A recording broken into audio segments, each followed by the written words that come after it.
ദൈവത്തിൻ്റെ അതിപരിശുദ്ധമായ നാമം വാഴ്ത്തപ്പെടുമാറാകട്ടെ. ഞാൻ നിങ്ങളോട് സംസാരിക്കുന്നത് നോർത്തേൺ അയർലൻഡിലെ ഡെറി പട്ടണത്തിലെ പീസ് ബ്രിഡ്ജിൽ നിന്നുകൊണ്ടാണ്. ഈ പാലത്തിന് അനവധി കഥകൾ പറയുവാനുണ്ട്.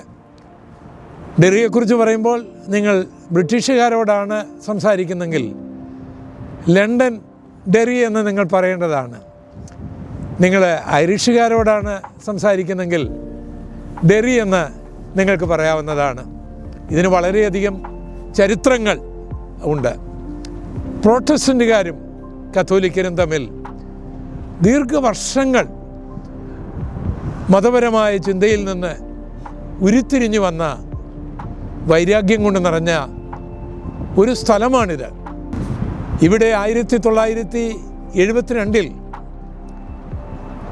ബ്രിട്ടീഷ് സൈന്യം ഇവിടെയുള്ള 26 കാതലിക് വിശ്വാസികളെ വെടിവെച്ച് കൊല്ലുന്ന ഒരു ചരിത്രമുണ്ട്. അതിന് ബ്ലഡി സൺഡേ എന്നാണ് അവരിന്നും പറയുന്നത്.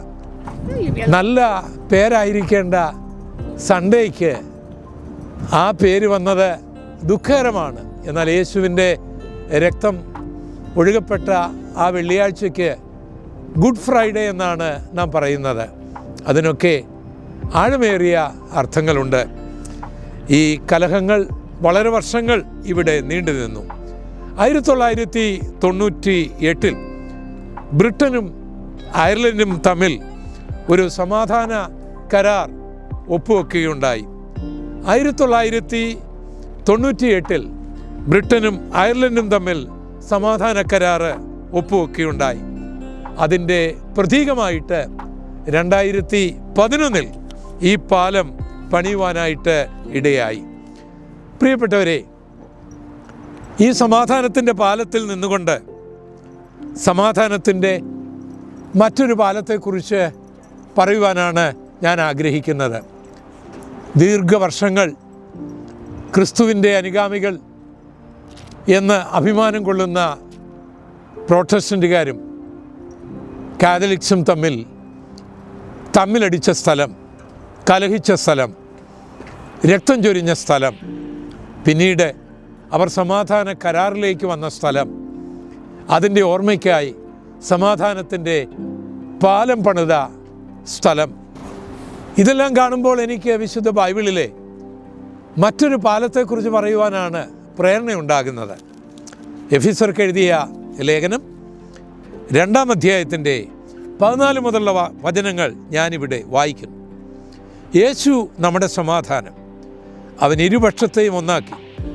ചട്ടങ്ങളും കൽപ്പനകളുമായ ന്യായപ്രമാണം എന്ന ശത്രുത്വം തൻ്റെ ജഡത്താൽ നീക്കി വേർപാടിൻ്റെ നടുച്ചുവർ ഇടിച്ചു കളഞ്ഞത്, സമാധാനമുണ്ടാക്കിക്കൊണ്ട് ഇരുപക്ഷത്തെയും തന്നിൽ ഒരേ പുതുമനുഷ്യനാക്കി സൃഷ്ടിപ്പാനും ക്രൂശിന്മേൽ വെച്ച് ശത്രുത്വം ഇല്ലാതാക്കി. അതിനാൽ ഇരുപക്ഷത്തെയും ഏക ശരീരത്തിൽ ദൈവത്തോട് നിരപ്പിപ്പാനും തന്നെ അവൻ വന്നു. ദൂരത്തായിരുന്ന നിങ്ങൾക്ക് സമാധാനവും സമീപത്തുള്ളവർക്ക് സമാധാനവും സുവിശേഷിച്ചു. അവൻ മുഖാന്തരം നമുക്ക് ഇരുപക്ഷക്കാർക്കും ഏകാത്മാവിനാൽ പിതാവിങ്കിലേക്ക് പ്രവേശനമുണ്ട്. ആകയാൽ നിങ്ങളിനി അന്യന്മാരും പരദേശികളുമല്ല, വിശുദ്ധന്മാരുടെ സഹ പൗരന്മാരും ദൈവത്തിൻ്റെ ഭവനക്കാരുമത്രേ. ക്രിസ്തു യേശു തന്നെ മൂലക്കല്ലായിരിക്കെ നിങ്ങളെ അപ്പോസ്തോലന്മാരും പ്രവാചകന്മാരും എന്നും അടിസ്ഥാനത്തിൽ പണിതിരിക്കുന്നു. അവനിൽ കെട്ടിടം മുഴുവൻ യുക്തമായി ചേർന്ന് കർത്താവിൽ വിശുദ്ധ മന്ദിരമായി വളരുന്നു. അവനിൽ നിങ്ങളെയും ദൈവത്തിന് നിവാസമാക്കേണ്ടതിന് ആത്മാവിൽ ഒന്നിച്ച് പണിതു വരുന്നു. പൗലോസിൻ്റെ കാലത്ത് ജൂതമതവും ക്രൈസ്തവ സഭയും വിജാതീയ സമൂഹങ്ങളും എല്ലാം ഇവിടെ ഉണ്ടായിരുന്നതുപോലെ പകയും പിണക്കവും വിദ്വേഷവും തമ്മിൽ തല്ലും ഉണ്ടായിരുന്നു. ഇന്നും അതല്ലേ നമ്മൾ ലോകത്തിൽ കാണുന്നത്.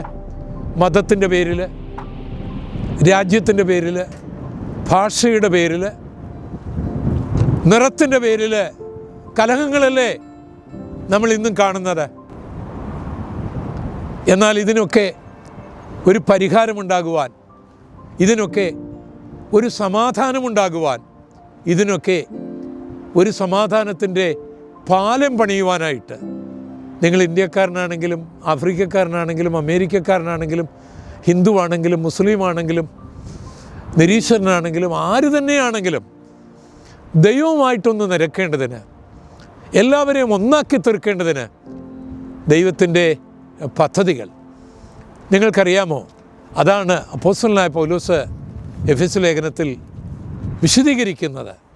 നടുച്ചുവരുകൾ ഇടിച്ചു കളഞ്ഞുകൊണ്ട് ഇരുപക്ഷത്തുള്ളവരെ ഒന്നാക്കി തീർത്ത് ദൈവവുമായിട്ട് ഒരു സമാധാനത്തിലേക്ക് എത്തിക്കുക. എന്താണ് ഈ വാക്കുകളുടെയൊക്കെ അർത്ഥം? നമുക്ക് മനുഷ്യർ തമ്മിൽ സമാധാനമുണ്ടായിരിക്കണം, രാജ്യങ്ങൾ തമ്മിൽ സമാധാനമുണ്ടായിരിക്കണം, അതിലുപരിയായി ദൈവത്തോട് സമാധാനമുണ്ടായിരിക്കണം. എങ്ങനെയാണ് മനുഷ്യർ ശത്രുക്കളായി തീർന്നത്? സഹോദരങ്ങളായിരിക്കേണ്ടവർ, ആദമിൻ്റെയും ഹൗവയുടെയും മക്കളായിരിക്കുന്നവർ പല നിറത്തിൻ്റെ പേരിലും ജാതിയുടെ പേരിലും ഭാഷയുടെ പേരിലും ഒക്കെ തമ്മിൽ തലതല്ലിക്കീറുന്നത് എന്തുകൊണ്ട്? യുദ്ധം ചെയ്യുന്നത് എന്തുകൊണ്ട്? കലഹിക്കുന്നത് എന്തുകൊണ്ട്? ഇതിൻ്റെ പിന്നിൽ നമ്മളറിയാത്ത രണ്ട് കാര്യങ്ങളുണ്ട്. ഒന്ന് പാപം, മറ്റൊന്ന് ഇതിന് പ്രചോദനം നൽകുന്ന പിശാച്. ഇത് രണ്ടും ഒരുപക്ഷെ നമുക്ക് കാണുവാനായി കഴിയുകയില്ല. നമുക്കറിയാം, ചില ബാക്ടീരിയകൾ, ചില വൈറസുകൾ നമുക്ക് കാണുവാൻ കഴിയുകയില്ല. നമ്മൾ ശ്വസിക്കുന്ന വായുവിലൂടെയോ കുടിക്കുന്ന വെള്ളത്തിലൂടെയോ ഭക്ഷിക്കുന്ന ആഹാരത്തിലൂടെയോ സ്നേഹിക്കുന്നവരുടെ ഒരു സ്പർശനത്തിലൂടെയോ ഒക്കെ അത് നമ്മുടെ ശരീരത്തിൽ പ്രവേശിക്കാം. നമുക്കത് കാണുവാനായി കഴിയുകയില്ല. പക്ഷേ അവ വർദ്ധിച്ച് പെരുകിക്കഴിഞ്ഞാൽ അത് നമ്മുടെ നിറങ്ങളെയും സൗന്ദര്യങ്ങളെയും ആരോഗ്യങ്ങളെയും ദുഃഖിതരാക്കും, എന്തിനേറെ മരണത്തിലേക്ക് തന്നെ കൊണ്ടുപോകും. ഇതുപോലെ പാപവും പിശാചും നമുക്ക് നമ്മുടെ നഗ്നമായ കണ്ണുകൊണ്ട് കാണുവാൻ കഴിയുകയില്ലെങ്കിലും അത് നമ്മുടെ സമാധാനത്തെ കെടുത്തും, നമ്മുടെ അനുഗ്രഹത്തെ നഷ്ടപ്പെടുത്തും. അത് ആത്മഹത്യയിലേക്കോ കൊലപാതകത്തിലേക്കോ നിരാശയിലേക്കോ ഒക്കെ നയിക്കും. എന്താണ് പാപമെന്ന് പറഞ്ഞാൽ? പ്രപഞ്ചത്തിന് സൃഷ്ടിതാവായ സർവശക്തനായ സർവജ്ഞാനിയായ സർവവ്യാപിയായ സത്യദൈവമായ യഹോവ നമ്മളോട് കൽപ്പിച്ച കാര്യങ്ങൾ നാം ചെയ്യാതിരിക്കുന്നതും ചെയ്യരുത് എന്ന് പറഞ്ഞ കാര്യങ്ങൾ ചെയ്യുന്നതുമാണ് പാപം. അതാണ് സകല യുദ്ധങ്ങളുടെയും കാരണം, സകല ആത്മഹത്യയുടെയും കാരണം, സകല നിരാശയുടെയും കാരണം. അങ്ങനെ ദൈവം കൽപ്പിച്ചതെല്ലാം നമ്മൾ ചെയ്തിട്ടുണ്ടോ? ദൈവം അരുതേ എന്ന് പറയുന്ന കാര്യങ്ങൾ നമ്മൾ ചെയ്യാതിരുന്നിട്ടുണ്ടോ? ഒരിക്കലുമില്ല. നിങ്ങൾ സത്യസന്ധനാണെങ്കിൽ, കള്ളം പറയാത്തയാളാണെങ്കിൽ നിങ്ങൾ സമ്മതിക്കും ഞാനൊരു പാപിയാണെന്ന്. ഒരു മനോരോഗിക്കും ഒരു കള്ളനും മാത്രമേ ഞാൻ പാപിയല്ല എന്ന് പറയുവാനായിട്ട് കഴിയുകയുള്ളൂ. ബൈബിൾ പറയുന്നു, നീതിമാൻ ആരുമില്ല, ഒരുത്തൻ പോലുമില്ല. എല്ലാവരും പാപം ചെയ്ത് ദൈവത്തിൻ്റെ കൽപ്പന ലംഘിച്ചു. അതാണ് സകല കലഹങ്ങളുടെയും ദുഃഖത്തിൻ്റെയും കാരണം. അതിൻ്റെ പിന്നിൽ പ്രവർത്തിക്കുന്ന ശക്തി ഏതാണ്? സാത്താന്യ ശക്തികളാണ്, അല്ലെങ്കിൽ പൈശാചിക വ്യാപാരമാണ്. ഈ പാപത്തെ മാറ്റുവാനും പൈശാചിക ശക്തിയെ തകർക്കുവാനും ആർക്ക് കഴിയും? ഏതെങ്കിലും മതത്തിന് കഴിയുമോ? ഇല്ല. കഴിയുമായിരുന്നെങ്കിൽ മതലഹളകൾ ഇവിടെ ഉണ്ടാകുകയില്ലല്ലോ. ഏതെങ്കിലും രാജ്യത്തിന് കഴിയുമോ? എങ്കിൽ യുക്രൈനിൽ ആ യുദ്ധമുണ്ടാകുമായിരുന്നോ? ഇസ്രയേലിൽ, പലസ്തീനിൽ കലഹങ്ങൾ ഉണ്ടാകുമായിരുന്നോ? ഒരിക്കലുമില്ല. മതത്തിന്, വിദ്യാഭ്യാസത്തിന്, സംസ്കാരത്തിന്, ധനത്തിന് ഒന്നും പ്രശ്നത്തിന് പരിഹാരം വരുത്തുവാൻ കഴിയുകയില്ല. അതുകൊണ്ടാണ് നസ്രേനായ യേശു ഈ ഭൂമിയിലേക്ക് വന്നത്. ആരാണ് യേശു നിങ്ങൾക്കറിയാമോ? ഞാനും നിങ്ങളും ശ്വസിക്കുന്ന വായു, ഞാനും നിങ്ങളും നിൽക്കുന്ന ഭൂമിയും, ഞാനും നിങ്ങളും കാണുന്ന ഈ താരാപഥങ്ങളെയും സൃഷ്ടിച്ച സർവശക്തനായ ദൈവം മനുഷ്യനായി അവതരിച്ചതാണ് യേശു. ഇന്നേക്ക് 2000 വർഷങ്ങൾക്ക് മുൻപ് സ്വർഗത്തിൻ്റെ മണിമകുടമായിരുന്ന, ദൂതന്മാരുടെ ആരാധ്യ പുരുഷനായിരുന്ന, സനാതനനായിരുന്ന, അടുത്തുകൂടാത്ത വെളിച്ചത്തിൽ വസിച്ചിരുന്ന യേശു സ്വർഗമഹിമകളെ വിട്ട് തന്നെത്താൻ ഒഴിച്ച് വേഷത്തിൽ മനുഷ്യനായി ദാസരൂപമെടുത്ത് കന്യകാസുതനായി ഈ ബേത്ലഹേമിൽ വരികയാണ്. 33.5 വർഷമാണ് യേശു ഇവിടെ ജീവിച്ചത്. ഇവിടെ ആരെയും കൊന്നില്ല, ഒരു സ്ത്രീയോടും മോശമായി ഇടപെട്ടില്ല, ആരോടും മോശമായി ഇടപെട്ടില്ല. മരിച്ചവരെ ഉയർപ്പിച്ചും ഊമരെ സംസാരിപ്പിച്ചും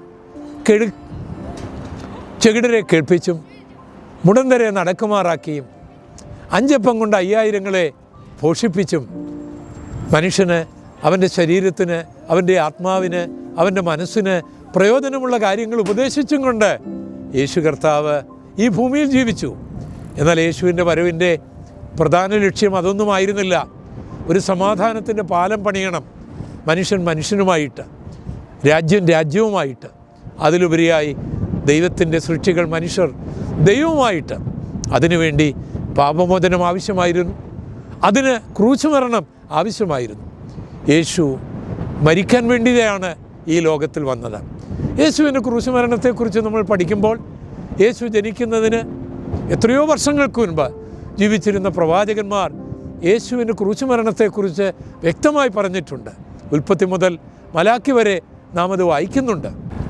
നമ്മുടെ കർത്താവ് ഈ ഭൂമിയിൽ ജനിച്ചപ്പോൾ തൻ്റെ ക്രൂശ് മരണത്തെക്കുറിച്ച് വളരെ വ്യക്തമായി പരസ്യമായി പ്രസംഗിച്ചിട്ടുണ്ട്.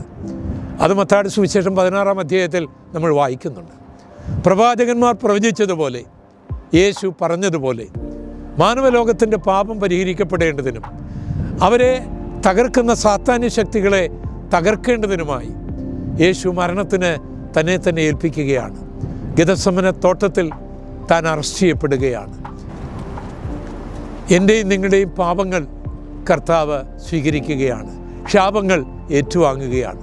തന്മൂലം താൻ പ്രാണവേദനയിലാകുകയാണ്. രക്തം വിയർപ്പുതുള്ളികൾ പോലെ ഒഴിക്കപ്പെടുകയാണ്. ഞാനും നിങ്ങളും കൊള്ളേണ്ട ചാട്ടവാറടികൾ യേശു കൊള്ളുകയാണ്. ഞാനും നിങ്ങളും ധരിക്കേണ്ട മുൾക്കിരീടം കർത്താവ് ധരിക്കുകയാണ്. ഞാനും നിങ്ങളും പിടിക്കേണ്ട ചെങ്കോൽ കർത്താവ് പിടിക്കുകയാണ്. ആ ക്രൂശും ചുമന്നുകൊണ്ട് ഗോൽഗോത്തായിലേക്ക് പോകുകയാണ്. അവിടെ യേശു കരങ്ങൾ നീട്ടുകയാണ്. കാൽക്കരങ്ങൾ ആണികളാൽ അടിക്കപ്പെടുകയാണ്. 6 മണിക്കൂറുകൾ എൻ്റെയും നിങ്ങളുടെയും പാപങ്ങളുടെ പരിഹാരത്തിനായി യേശു പിടഞ്ഞു.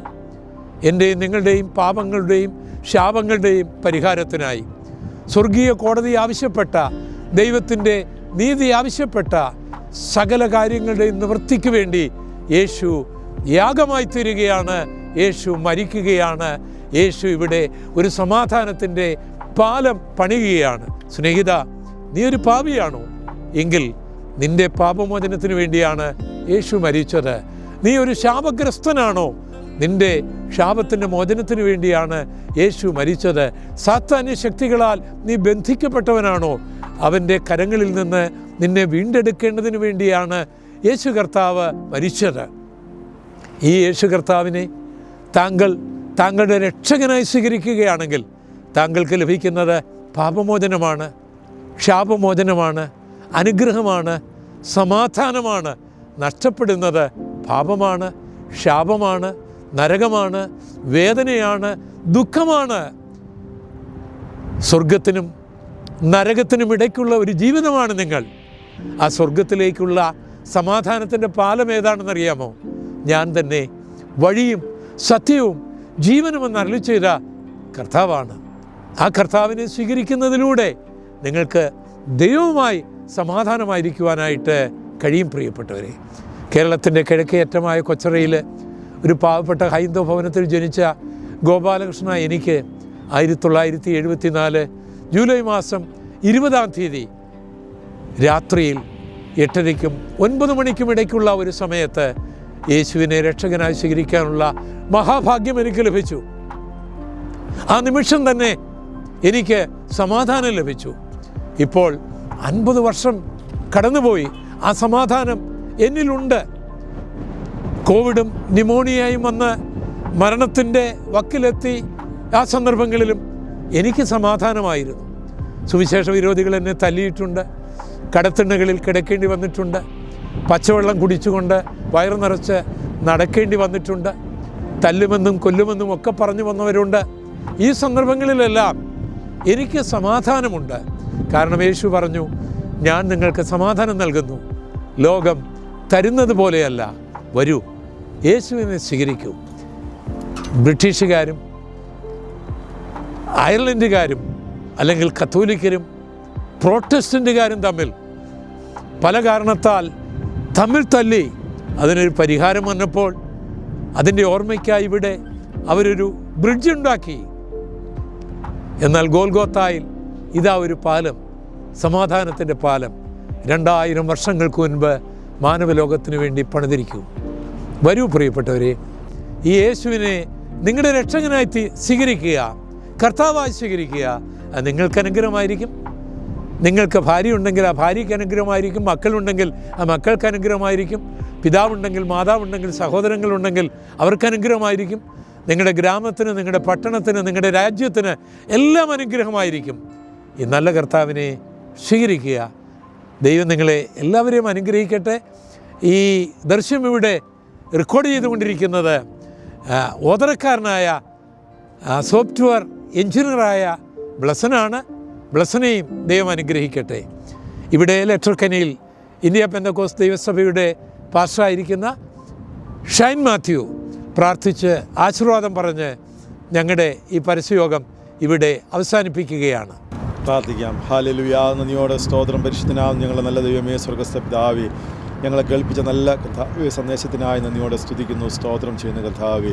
ഹല്ലേലൂയ. ദൈവമേ, പട്ടണത്തിൽ നിന്നുകൊണ്ട് കർത്താവേ ഇങ്ങനെ ഹല്ലേലൂയ സ്തോത്രം. ദൈവമേ, മനുഷ്യന് കർത്താവ് ദൈവത്തോട് ഏറ്റവും അകന്നു കഴിഞ്ഞ മനുഷ്യനെ കർത്താവേ ഹല്ലേലൂയ സ്തോത്രം ദൈവത്തോട് അടുപ്പിക്കുവാൻ ക്രിസ്തു യേശുവിലൂടെ കർത്താവേ ഹല്ലേലൂയ അവിടുന്ന് ദൈവം വരുത്തിയ സമാധാനത്തിനായി നന്ദിയോടെ സ്തോത്രം ചെയ്യുന്ന കർത്താവേ. ആ സമാധാനത്തിന് കാരണമായ യേശു കർത്താവിനെക്കുറിച്ച്, യേശു കർത്താവിൻ്റെ രക്ഷയെക്കുറിച്ച് കർത്താവെ കേൾക്കുവാൻ കർത്താവ് എന്ന കൃപയ്ക്കായി സ്തോത്രം. കർത്താവെ സന്ദേശം അറിയിച്ച ഞങ്ങളുടെ വലിയ ദാസിനെ കർത്താവിൻ്റെ കരങ്ങളിൽ ഏൽപ്പിച്ച് പ്രാർത്ഥിക്കുന്നു. പിന്നെയും കർത്താവ് ഉപയോഗിക്കണം, സഹായിക്കണം. ബ്ലസ്സിനെ ഞങ്ങളുടെ കരങ്ങൾ സമർപ്പിക്കുന്നു. ഞങ്ങൾ ഒരുമിച്ച് അനുഗ്രഹിച്ചാട്ടെ. ഈ വചനം കേൾക്കുന്ന എല്ലാവർക്കും ഒരു അനുഗ്രഹമായി തീരുവാൻ സഹായിക്കണം. യേശു നാമത്തിൽ അപേക്ഷിക്കുമ്പോൾ തോന്നി കേൾക്കണം. സ്വർഗ്ഗസ്ഥ പിതാവേ. പിതാവാം ദൈവത്തിൻ്റെ സ്നേഹവും നമ്മുടെ കർത്താവാകുന്ന യേശു ക്രിസ്തുവിൻ്റെ കൃപയും ആശ്വസിപ്പിച്ച അമ്മയെ വഴിയെടുത്തുന്ന പരിശുദ്ധാത്മാവിൻ്റെ സഹവാസം കൂട്ടായ്മയും നമ്മോടും നാം കേട്ട സന്ദേശത്തോടു കൂടെയും എപ്പോഴും നാം അവരോടുകൂടെ ഉണ്ടായിരിക്കുമാറാകട്ടെ. ആമേൻ.